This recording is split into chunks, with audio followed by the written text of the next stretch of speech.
Estou aqui vindo falar com vocês no mês de outubro, o mês do Dia das Bruxas, o mês do Halloween.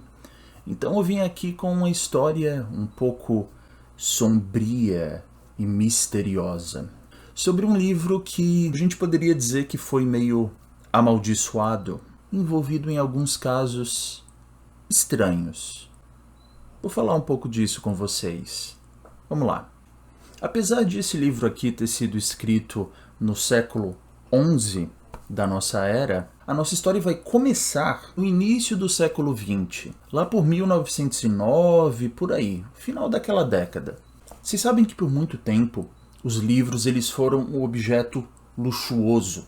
A gente tinha uns acabamentos belíssimos, aqueles livros bem grossos com umas lombadas bonitas. Aquele tipo de artesanato foi se perdendo ao longo do tempo, conforme os livros foram sendo disponibilizados a cada vez mais gente. Entretanto, algumas empresas, algumas pessoas mantêm esse artesanato. E esse é o caso de uma empresa britânica chamada Sangorski e Sutcliffe. E esse pessoal recebeu uma encomenda de uma livraria muito chique em Londres para produzir o livro mais bonito e mais luxuoso que eles conseguissem conceber. Preço não era o importante. Eles estavam fazendo ali um trabalho de arte. E a escolha do título acabou sendo o próprio Rubaiyat, que uns 10 anos antes já tinha começado a circular no mercado americano em outras edições mais simples. Contam os contos que nesse livro tinha mais de 2.500 horas de manufatura, mais de 1.050 pedras preciosas ou semi-preciosas. Tinha esmeralda, olivina, granada, topaz, ametista, turquesa, um monte de pedras que eu nem sabia que existiam. Couro legítimo e, claro, todas elas folheadas a ouro do mais alto quilate. Com o livro ali prontinho, belíssimo, chegava a hora de vender. Porém, ele saiu num momento que não era o melhor momento econômico lá na Grã-Bretanha. Tinha uma confusão com os mineiros, uma história de greve, e a proposta que eles tinham recebido lá na Inglaterra era baixa, não valia a pena vender. Então o que aconteceu? Eles mandaram para os Estados Unidos para ver se lá tinha um mercado um pouco melhor para uma obra tão luxuosa assim. O problema é que, ao chegar nos Estados Unidos, esse livro foi claramente notado ali pela alfândega como um item de valor altíssimo, e a alfândega quis cobrar uma taxa igualmente altíssima para deixarem o livro entrar no país. Ao ouvir isso, o Francis Sangorski, o responsável por esse projeto, ele falou que era melhor o livro voltar para Londres porque não tinha como eles pagarem aquela quantia. Então, ao voltar o livro para a Inglaterra, eles colocaram em um leilão e o livro vendeu por menos da metade do que eles queriam. O preço mínimo, que eles estavam esperando em conseguir era 1.000 libras em 1911, que num cálculo que eu fiz aí na internet, de acordo com essa inflação, hoje em dia seria o equivalente a quase 121.000 libras, o que dá quase 7 milhões de reais. Mas vendeu por menos da metade do que eles esperavam. Como eu disse, não era um bom momento. 2 semanas depois disso acontecer, o Francis morre afogado. Há quem diga que ele foi tentar salvar alguém que estava se afogando, mas ele mesmo não sabia nadar. E outras pessoas dizem que ele ficou super deprimido por esse fracasso desse projeto tão ambicioso. E o comprador desse livro, ele era americano. Ele quis mandar esse livro para onde ele morava, lá em Nova York. Ele deu uma olhada ali para ver quais navios que iam fazer esse trajeto em breve, e ele achou um bom. Sabe que navio foi esse? Titanic. Parece mentira, mas é verdade. Então, o Titanic, como bem se sabe, afundou com esse livro e ele jamais foi encontrado. Provavelmente está sendo casinha de algum peixe agora, deve ter uns peixinhos ali comendo as ametistas e as turquesas, brincando com elas no mar. É onde ele está agora. Vocês acham que a história terminou? Terminou não. Sabe por quê? Porque, assim, depois toda essa tragédia do livro perdido, da pessoa responsável morta, eles decidiram refazer o projeto. Um pouquinho mais sutil, certo? De novo, com muitas joias, ouro, tudo que tem direito. E, para ter certeza de que não perderiam, eles colocaram em um cofre no banco britânico, British Bank. Sabe o que aconteceu? Era a época da Segunda Guerra Mundial. E o espaço onde o livro estava recebeu, digamos, algumas bombas, de forma que o livro ficou meio destruído. Por incrível que pareça, o sobrinho desse Sutcliffe, que trabalhou nessa segunda versão, eventualmente fez uma terceira versão que continua viva entre nós numa biblioteca britânica. Essa é a história de uma edição do Rubaiyat. Existe outra história envolvendo o Rubaiyat que é bastante conhecida para quem gosta desses mistérios, assim, de crimes não resolvidos, que é a história do Homem de Somerton, que é uma praia em Adelaide, na Austrália. Que caso é esse, para quem não sabe? Vou contar para vocês. Era o dia 1º de dezembro de 1948. E alguém estava andando nessa praia de Somerton e viu um homem encostado contra um murinho de pedra. Eles pensaram, deve estar dormindo. Mas depois voltaram e viram que o homem continuava na mesma posição, horas depois. O homem estava morto. Não existia nada nele que identificasse quem ele era, tipo uma carteira de identidade. As próprias roupas não tinham etiquetas. Tudo que poderia ser identificado nele havia sido cortado. Esse caso ficou conhecido por alguns como o caso Taman Shud.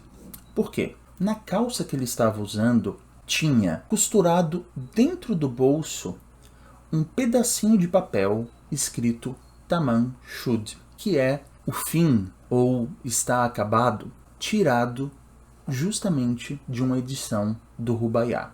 Essa cópia do Rubaiyat, eventualmente, ela foi encontrada ali perto, num carro, abandonado. Eles viram de fato que essa parte Taman Shud havia sido recortada desse livro, e esse livro tinha umas letras que até agora, se é que era um código, nunca conseguiram decifrar. Então, esse homem continua enterrado. Recentemente, inclusive, eu acho que o corpo foi exumado para eles fazerem um teste de DNA, mas na lápide dele lê-se que é um homem desconhecido que foi encontrado aí em dezembro de 48. Não se soube exatamente qual a causa da morte dele, não se soube quem ele é. Eventualmente investigaram, claro, esse carro, foram falar com uma mulher que teve um comportamento meio suspeito, apesar de dizer que não conhecia esse homem, ela pareceu meio transtornada ao ver como ele se parecia. Enfim, isso é um caso que vocês podem talvez assistirem em canais de crime, certo? O que me interessa aqui é o livro e essa história tão curiosa, porque o livro em si, ele não é macabro, ele não é um livro de terror. Esse autor, o Omar Khayyam, ele era um astrônomo e um matemático lá na Pérsia, no século XI. Hoje, claro, a Pérsia corresponde mais ou menos ao Irã. Irã que inclusive tem um outro livro que pode ser assunto no futuro de um vídeo meu, um outro livro que tem assim um mistério rondando. Mas enfim, apesar de ele ser um matemático e astrônomo, ele acabou ficando conhecido por esses poemas. O nome Rubaiyat significa aproximadamente uma coleção de quadras. Quadras seriam poemas, né, com 4 linhas. Assim como acontece com muitos escritores antigos, há uma controvérsia sobre o que de fato ele escreveu, né, e o que escreveram seguidores dele. Essa edição aqui tem uma abordagem um pouco mais sucinta, e eles pegam os poemas que são mais ou menos reconhecidos como os originais dele. E sobre o que tratam esses poemas? Olha, eu poderia resumir esses poemas em 2 grandes vertentes ou 2 frases, que a vida é uma ilusão e acaba muito rápido, e o negócio é encher a cara de vinho. Esse é o mote né, do Rubaiyat. Eu vou compartilhar aqui com vocês algumas quadras que eu achei bacanas e representativas do trabalho como um todo. Cantos, perfumes, taças e prazeres. O tempo tudo extingue ou reduz a poeira. Honrarias, ciências, preces e deveres, tudo é pó, tudo é vão, de igual maneira. Aqui até surpreende porque nem Alá passa impune as críticas do Omar. Olha só. Alá, somente Alá é justo e é clemente, grita o muezim com sua voz plangente, 5 vezes por dia, e o mundo a sua queixa pronuncia, em vão buscando Alá, Criador indiferente. Uma aqui sobre o compartilhar dos sofrimentos, isso que une a todos nós. Se és infeliz, esquece a tua dor nefanda e não mais sofrerás. Mas, se a angústia persiste, pensa noutro infeliz que também vive triste, em toda a humanidade miseranda que sofre sem cessar desde que o mundo existe. E aqui um ode ao alcoolismo. Vinho, trazei-me vinho, quero da uva sentir o doce mosto. Não me contes, amigo, o teu desgosto, cala-te. Eu sei que uma paixão te inspira. Perdeste a tua amada, estás sozinho. Bebe, pois, bebe mais. A vida é uma mentira. Um dos meus favoritos aqui. Que monótono jogo, em suma, é a humana sorte. Prêmio certo, só 2 ganhamos na partida. O sofrimento e a morte. Feliz o que morreu ao ver a luz do dia. Mais feliz, todavia, o que não veio à vida. E o que encerra, o último, é sobre a morte. Morte, já podes vir. Não te receio.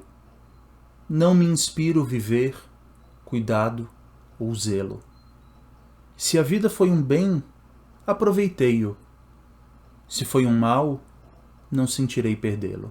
Eu não costumo ter muito contato com poemas, porque eu acho às vezes muito difícil, já falei isso aqui no canal, de entrar na cabeça do poeta, né? Tentar ver o que aquele jogo de palavras significa, se é uma tradução ainda mais difícil, né? Mas eu achei que essa coleção de poemas é bastante universal. É possível um leitor comum como eu e você, a gente chegue nesse livro sem uma enorme bagagem da cultura persa, a gente vai conseguir saber sobre o que esses poemas estão falando, né? A gente vai conseguir dialogar com esses poemas e encontrar ou não algo da gente e da nossa vida. Para uma obra, né, escrita há quase 1000 anos, né, sendo um pouco exagerado, é bastante coisa, né? Você vê que a natureza humana ela continua a mesma, apesar de tantas diferenças. Vocês já leram o Rubaiyat? Tem alguma opinião, tem algo a acrescentar ou a subtrair do que eu disse? Encontro vocês em breve, gente, com outro vídeo. Muito obrigado.